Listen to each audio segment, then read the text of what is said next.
नमस्कार दोस्तों, स्वागत है आपका हमारे यूट्यूब चैनल पर। आज हम रीजनिंग के मिक्स क्वेश्चन यानी कि रीजनिंग के लगभग 40% चैप्टर से मिक्स क्वेश्चन लेकर आए हैं। तो एक वीडियो आपके लिए बेहद ही इम्पोर्टेंट है और ये क्वेश्चन हमने सिलेक्टेड और इम्पोर्टेंट लिए हैं। और ये अगर वीडियो आपने देख लिया तो रीजनिंग के 40% क्वेश्चन आप हल कर देंगे, क्योंकि इन चैप्टर में हमने 40% रीजनिंग के 40% चैप्टर से ही हमने क्वेश्चन उठाए हैं।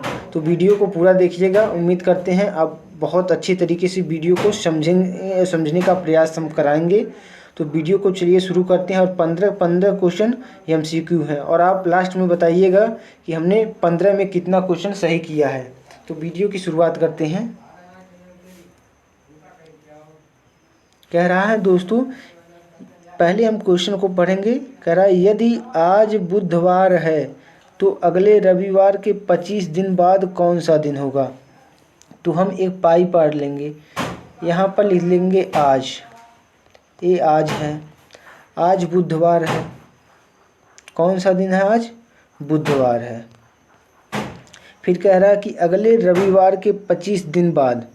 तो अगला रविवार कब पड़ेगा?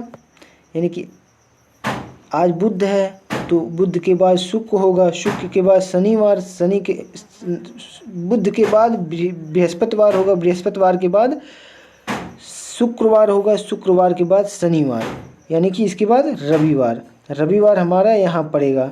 तो रविवार हमारा जब यहाँ पड़ जाएगा तब उसके बाद कह रहा है 25वां दिन कौन सा होगा। इसके बाद 25वां दिन कहा है तो 25 दिन बाद। तो हम जानते हैं कि विषम संख्या ज्ञात करने के लिए 25 में 7 का भाग देते हैं। यदि आप में से कोई बच्चा नहीं जानता होगा तो ये जान लीजिए, विषम संख्या यानी कि आने वाला दिन ज्ञात करने के लिए हम 7 से भाग देंगे। तो 7 से भाग देंगे तो हमारा यहाँ शेष कितना बच जाएगा? जो शेष बचेगा उसी को विषम दिन कहेंगे। हमारी बात पर ध्यान दीजिएगा, जो शेष बचेगा उसी को विषम दिन कहेंगे। तो 7 × 21 यानी कि 4 हमारा शेष बच गया।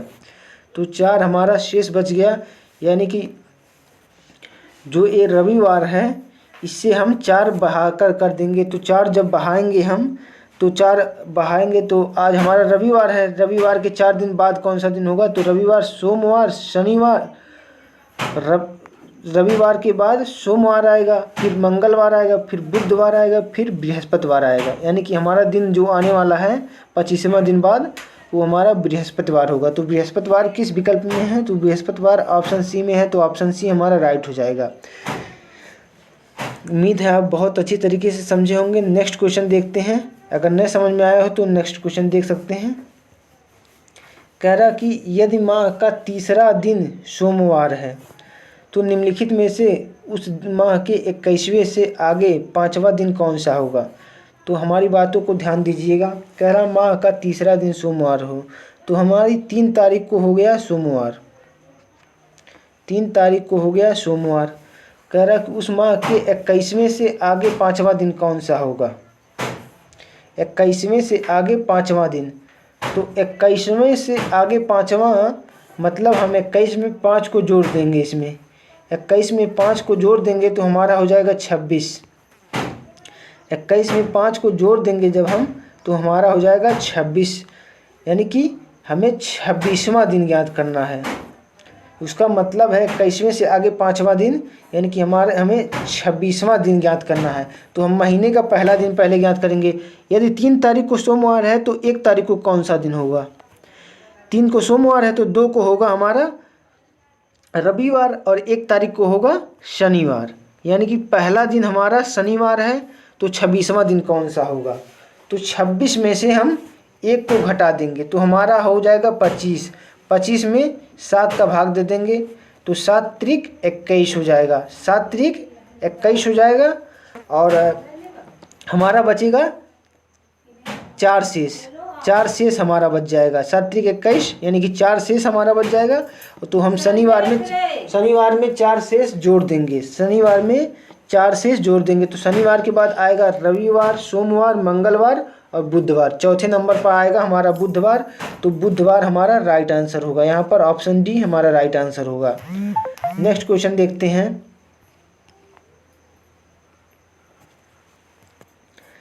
कह रहा है कि निम्न शब्दों में से विषम शब्द को पहचानिए। तो विषम शब्द इनमें से क्या होगा? कुरुक्षेत्र, सारनाथ, पानीपत, हल्दी घाटी। तो यहाँ पर हम देख सकते हैं कि विषम शब्द कौन सा होगा। तो विषम शब्द कुरुक्षेत्र में देखिए महाभारत का युद्ध हुआ था, कौरव और पांडवों के बीच कुरुक्षेत्र में महाभारत का युद्ध हुआ था। पानीपत में पानीपत की प्रथम, द्वितीय और तृतीय युद्ध हुआ था। पानीपत का प्रथम युद्ध 1526 में, पानीपत का द्वितीय युद्ध 1556 में और पानीपत का तृतीय युद्ध 1761 में। यानी कि पानीपत भी युद्ध स्थान है, कुरुक्षेत्र भी युद्ध स्थान है। हल्दी घाटी का युद्ध 1576 में अकबर और महाराणा प्रताप के बीच हुआ था। और देखिए ये सारनाथ जो है वो बौद्ध धर्म का स्थल है, यानी कि सारनाथ में महात्मा बुद्ध ने सबसे पहले उपदेश दिया था। यानी कि हमारा ऑप्शन जो भिन्न हो जाएगा वो सारनाथ होगा, क्योंकि सारनाथ एक धार्मिक स्थान है न कि युद्ध स्थल है। तो सारनाथ हमारा राइट हो जाएगा। उम्मीद करते हैं आपको बहुत अच्छी तरीके से समझ में आया होगा। नेक्स्ट क्वेश्चन देखते हैं। कह निम्न शब्दों में से विषम शब्द चुनिए। भूगोल, जीव विज्ञान, रसायन विज्ञान, भौतिकी। तो आप क्वेश्चन देखकर ही समझ गए होंगे कि कौन सा आंसर होगा। तो इसका आंसर होगा भूगोल, क्योंकि ये वैसा विज्ञान नहीं है। ये भूगोल विज्ञान होता है लेकिन ये पृथ्वी का विज्ञान होता है। अन्य सभी ये सूक्ष्म जीवों एवं भौतिक और रसायन कणों का विज्ञान होते हैं। तो ये भूगोल हमारा राइट आंसर होगा। ये तो इसमें पृथ्वी का अध्ययन किया जाता है, इसमें जीवों जंतुओं और रसायनों और पदार्थों का अध्ययन किया जाता है इन तीनों में, जबकि उसमें इस प्रकार भूगोल हमारा विभिन्न हो गया। नेक्स्ट क्वेश्चन देखते हैं। कह रहा निम्नलिखित शब्दों में से विषम शब्द चुनिए। तो मील है, लीटर है, गज है, सेंटीमीटर है। तो यहाँ पर हम देखते हैं कि मील, लीटर, गज और सेंटीमीटर में जो लीटर है हमारा ये मापन की इकाई है। मील, गज और सेंटीमीटर हैं ये दूरी की इकाइयां हैं। तो लीटर हमारा राइट आंसर हो जाएगा। नेक्स्ट क्वेश्चन देखते हैं। कह रहा है कि यदि बीते कल से पहले दिन बुधवार था तो रविवार कब होगा।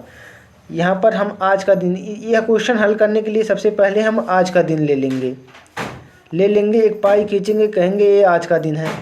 अब कह रहा है बीता कल यह होगा। बीते कल से पहले का दिन यानी कि यह दिन अगर बुधवार है तो बुधवार यह दिन हो गया। तो ये बृहस्पतिवार हो गया और ये आज का दिन हो गया, ये हो गया शुक्रवार। आज का दिन शुक्रवार हो गया। यहाँ तक हमें ज्ञात हो गया।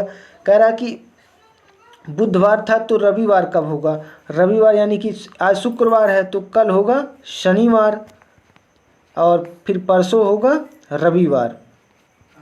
तो हमारा कौन सा ऑप्शन सही हो जाएगा? आज तो गलत होगा। आने वाला कल तो शनिवार होगा। आने वाला कल के अगले दिन, तो आने वाला कल के अगले दिन यानी कि परसों हमारा रविवार होगा। तो परसों हमारा रविवार हो जाएगा। तो रविवार हमारा राइट आंसर होगा, यानी कि ऑप्शन सी हमारा राइट होगा, आने वाले कल के अगले दिन। यही हमारा सही जवाब हो जाएगा। नेक्स्ट क्वेश्चन देखते हैं। कह रहा कि यदि माह की 5वीं तिथि को मंगलवार था तो माह के तीसरे शुक्रवार के 3 दिन बाद कौन सी तिथि होगी। तो यहाँ पर हम ज्ञात कर लेते हैं। 5वीं तिथि को कह रहा है मंगलवार था, तो 5 को मंगलवार था, कह रहा है कि मंगलवार। तो 4 को क्या होगा? 4 को होगा सोमवार। 3 को क्या होगा? 3 को रविवार होगा हमारा। 2 को होगा 4 को सोम, 3 को रविवार और 2 को होगा शनिवार और 1 को होगा शुक्रवार। यानी कि हमारा 1 को शुक्रवार होगा। पहला शुक्रवार हमारा 1 को ही हो गया।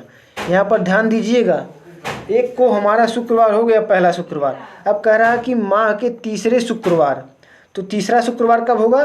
तो हम जानते हैं कि अगर शुक्रवार को फिर से रिपीट करना है तो 7 जोड़ देना होगा। 1 में 7 जोड़ देंगे तो हमारा हो जाएगा 8। 8 तारीख को दूसरा शुक्रवार था, फिर हम 7 जोड़ेंगे तो तीसरा शुक्रवार आ जाएगा। 8 7 15, 15 को हमारा तीसरा शुक्रवार हो जाएगा। 15 को हमारा तीसरा शुक्रवार हो जाएगा। तो तीसरे शुक्रवार के 3 दिन बाद कौन सा दिन होगा? तो तीसरे शुक्रवार के 3 दिन बाद कहा है तो 15 तारीख को हमारा तीसरा शुक्रवार पड़ रहा है। तो तीसरे शुक्रवार के 3 दिन बाद, यानी कि तीसरे शुक्रवार के 3 दिन बाद, तो 3 दिन बाद कहा है, तीसरे दिन नहीं कहा, 3 दिन बाद कहा है। यहाँ भी ध्यान रखने योग्य बात है। तो 15 हो जाएगा, फिर 16, 17, 18, ये 3 दिन हो गए, और 3 दिन बाद 19वां दिन होगा। 3 दिन बाद आपका 19वां दिन हो जाएगा, यानी कि 19 आपका राइट आंसर होगा। ऑप्शन ए 19 आपका राइट आंसर हो जाएगा। नेक्स्ट क्वेश्चन देखते हैं। यदि किसी माह की 23 तारीख को रविवार है, यदि किसी माह की 23 तारीख को रविवार है, तो 2 सप्ताह और 4 दिन पहले कौन सा दिन पड़ेगा? तो हम 23 तारीख लिख लेते हैं। 23 तारीख को हो गया हमारा रविवार।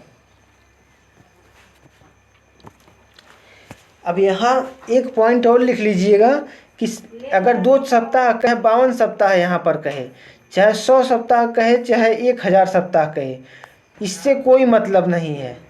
इससे हमारा कोई मतलब नहीं है 2 सप्ताह 4 सप्ताह, क्योंकि इसमें विषम दिन 0 होता है। 1 सप्ताह, 2 सप्ताह, 10 सप्ताह, 12 सप्ताह, 20 सप्ताह, इसमें विषम दिन 0 होता है। तो इससे हमारा कोई मतलब नहीं। मेन पॉइंट हमारा 4 दिन ही है, ये बात याद रखिएगा। तो हम रविवार के 4 दिन पहले निकाल लेंगे कौन सा दिन होगा। रविवार के 4 दिन पहले, तो रविवार के 4 दिन पहले देखिए, रविवार 23 तारीख को रविवार था, तो रविवार के 4 दिन पहले हो जाएगा। रविवार के 1 दिन पहले हमारा शनिवार होगा, फिर 2 दिन पहले हो जाएगा शुक्रवार, फिर 3 दिन पहले हो जाएगा बृहस्पतिवार, 4 दिन पहले हो जाएगा बुधवार, यानी कि हमारा बुधवार राइट आंसर हो जाएगा।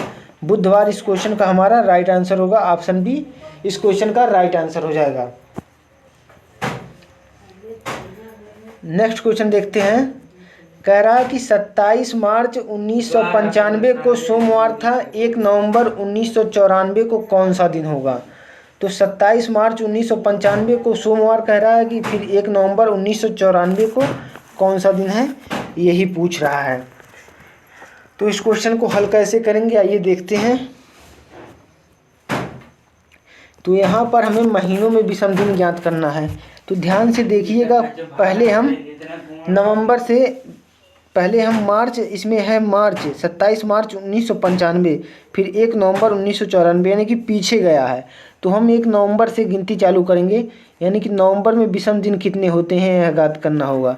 तो नवंबर में हमारे विषम दिन कितने होते हैं, फिर दिसंबर में, फिर जनवरी में, फिर फरवरी में, और मार्च में तो हमारा 27 दिन है ही। तो नवंबर में हमारा कितना विषम दिन होगा? नवंबर में कितने दिन होते हैं? तो नवंबर में 30 दिन होते हैं। दिसंबर में कितने दिन होते हैं? 31 दिन होते हैं। जनवरी में कितने दिन होते हैं? 31 दिन होते हैं। फरवरी में कितने दिन होते हैं? तो फरवरी में, इसमें लीप ईयर नहीं है तो इसमें 28 दिन होगा। इतना बात याद हो गया? तो इतना याद हो गया तो आगे देखिए, कह रहा है 1 नवंबर 1994 को, 1 नवंबर 1994 की को, यानी कि 1 नवंबर इसमें जुड़ा गया है, तो ये 29 को हो जाएगा। 30 का था तो ये 29 का हो जाएगा। अब हम प्रत्येक महीने में विषम दिन याद कर लेते हैं। तो 7 से प्रत्येक महीने को भाग दे दीजिए, तो 7 चौक 28 हो जाएगा। इसमें 1 विषम दिन हो जाएगा। तो अगले में दिसंबर में देखिए 7 चौक 28, यानी कि 3 विषम दिन हो गया। अगले में देखिए जनवरी में 7 चौक 28, यानी कि इसमें भी हमारा 3 विषम दिन हो जाएगा जनवरी में भी। फरवरी में देखिए, फरवरी में हमारा 28 है तो 7 चौक 28, यानी कि हमारा 0 हो जाएगा। तो टोटल विषम दिन हम निकाल लेते हैं। टोटल विषम दिन कितने हो गए? 3 3 6 1 7, 7 विषम दिन हमारे टोटल हो जा रहे हैं। तो 7 विषम दिन हो जा रहे हैं। 3 3 6 1 7, यानी कि 7 विषम दिन हमारे हो जा रहे हैं टोटल। अब हम देख रहे हैं कि मार्च में 27 है, तो मार्च का भी 27 लिखना पड़ेगा ना।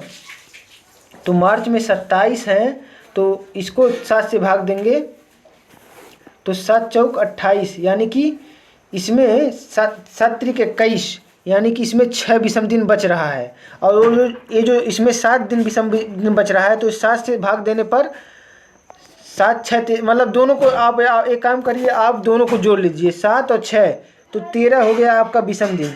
तो 13 को विषम दिन को फिर 7 से भाग देंगे, तो 7 से भाग देंगे, 7 का भाग 2 में 2 बार नहीं जाएगा, एक ही बार जाएगा, तो आपका बचेगा 6 विषम दिन।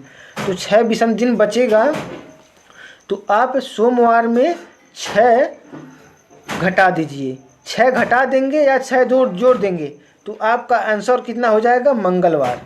मंगलवार आपका राइट आंसर हो जाएगा।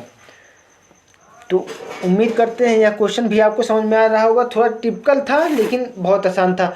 अगर न समझ में आया हो तो वीडियो को फिर से इस क्वेश्चन को फिर से देखिएगा।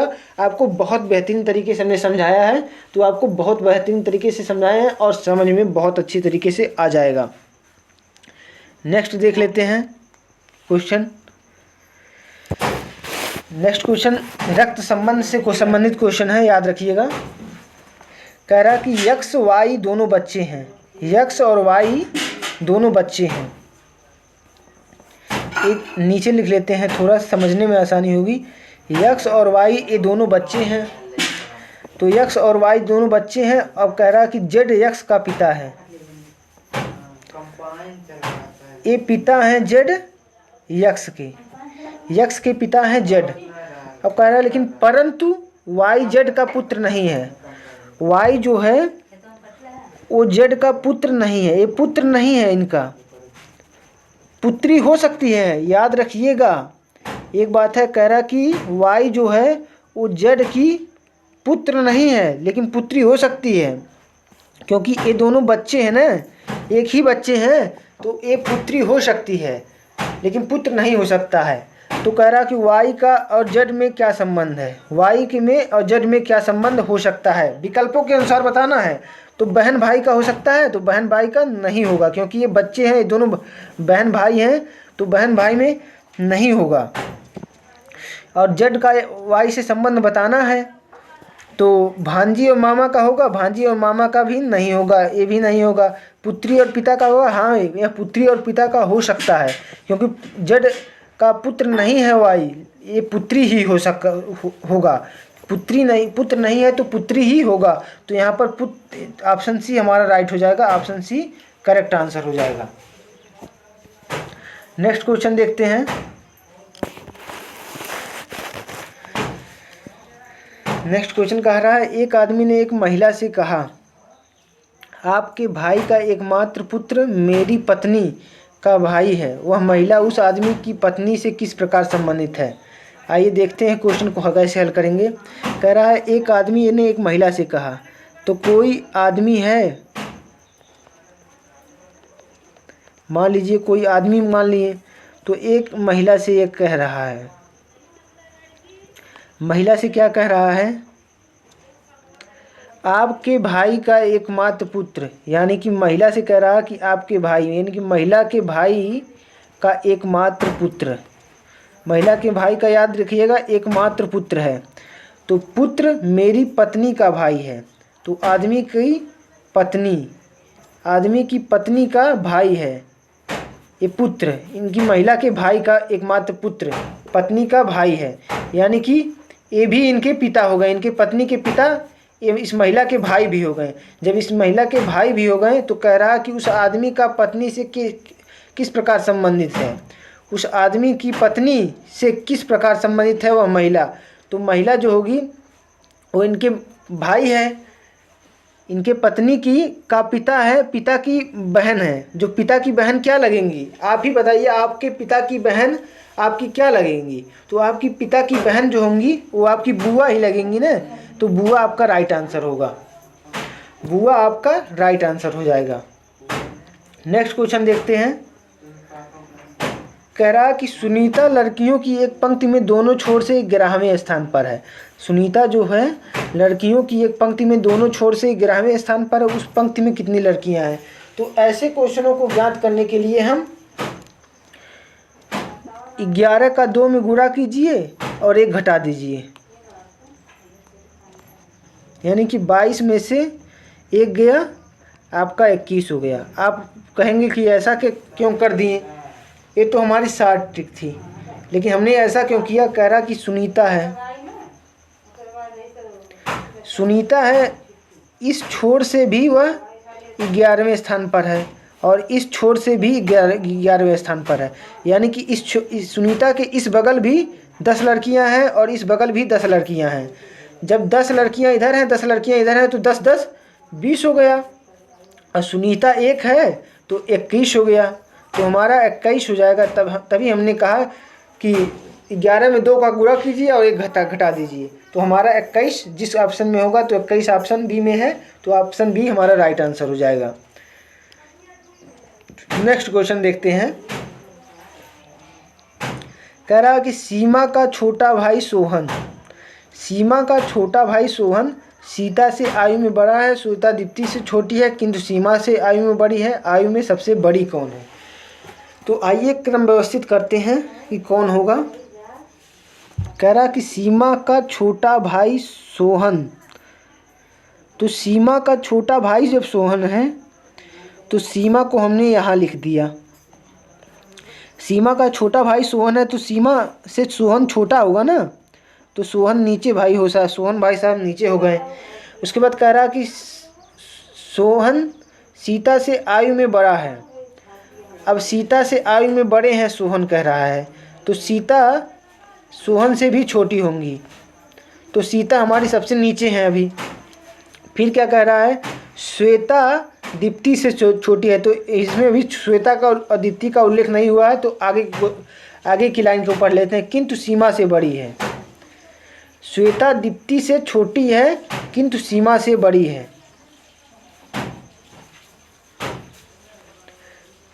तो श्वेता जो हो गई, हम श्वेता को दीप्ति से छोटी कर दे रहे हैं और ये सीमा से बड़ी हैं।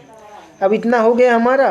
तो कह रहा है कि आयु में सबसे बड़ी कौन है, तो आपको आयु में सबसे ऊपर कौन नज़र आ रहा है? तो दीप्ति सबसे ऊपर है ना, तो दीप्ति हमारा राइट आंसर हो जाएगा।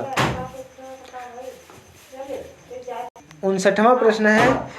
कह रहा है कि एक कक्षा में सोहन का स्थान ऊपर से 7वां है।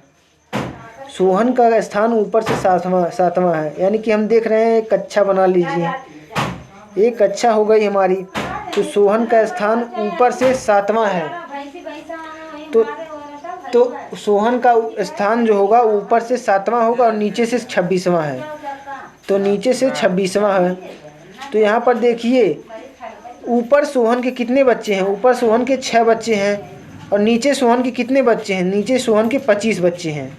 तो 25 6 कितना होगा? 25 6 होगा आपका 31 और एक सोहन खुद हो जाएगा, यानी कि आपके उस कक्षा में 32 विद्यार्थी हैं, तो 32 आपका राइट आंसर हो जाएगा। नेक्स्ट क्वेश्चन देखते हैं। 60वां प्रश्न है जो कि अंतिम प्रश्न है हमारा। कह रहा कि सुमा उमा से छोटी है।